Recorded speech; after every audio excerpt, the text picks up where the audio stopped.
All right, well, it's December, and you know what that means? It's time for Ocean City Real Estate Market Update. Folks, my name is Jim Murray. I own sellingoceancitynj.com, and I'm also a full-time agent here with Keller Williams Jersey Shore. I specialize in helping people sell or buy, whether it's here in the Ocean City market or the surrounding markets. So please, reach out to me directly if I can be of service to you. So jumping right into the numbers, we're sitting right around 266 active listings. In the last 30 days, we had approximately 47 properties go from active to under contract.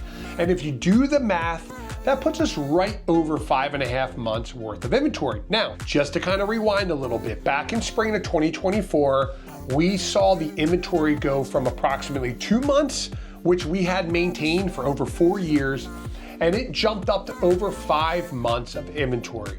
And that number stayed pretty steady through the summer and then slowly climbed all the way up through November of 2024.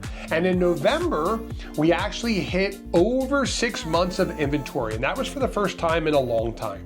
Now, I do think it's important to mention that in the slower off-season months like December, January, people are busy with the holidays, people don't have as much ambition to get into the market.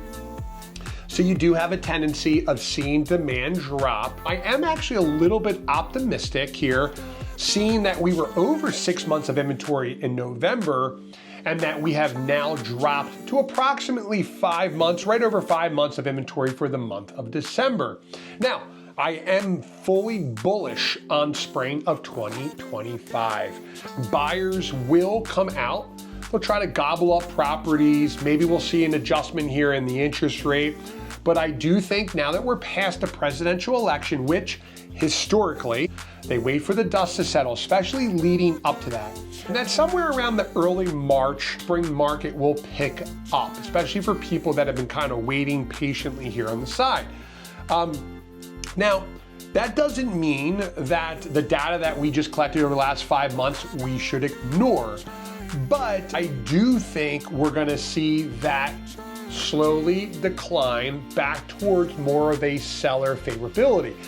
So just to kind of touch on a buyer, if I'm a buyer and I've made the decision that I'm trying to buy something going into spring, going into the summer of 2025, I'm gonna get out there right now, in between the holiday events, in between decorating, in between traveler, and start shopping, because the demand is way down. The room is somewhat empty.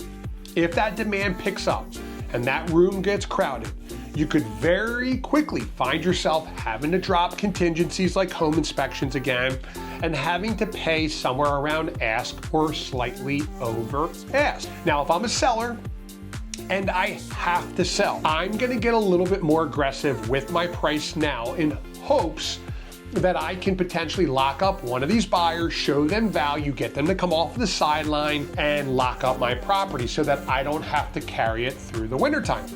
Now, if I'm a seller and I have some flexibility with my goals, I'm gonna probably give it till the new year, and then I'm gonna take my property off the market, let it reset, and plan on putting that property up automatically in the very early parts of March. So keep that in mind, use that information, and if you need help buying or selling, reach out to me directly. I'd like to finish this video by wishing all of my clients or potential clients a wonderful holiday, a Merry Christmas, and a Happy New Year.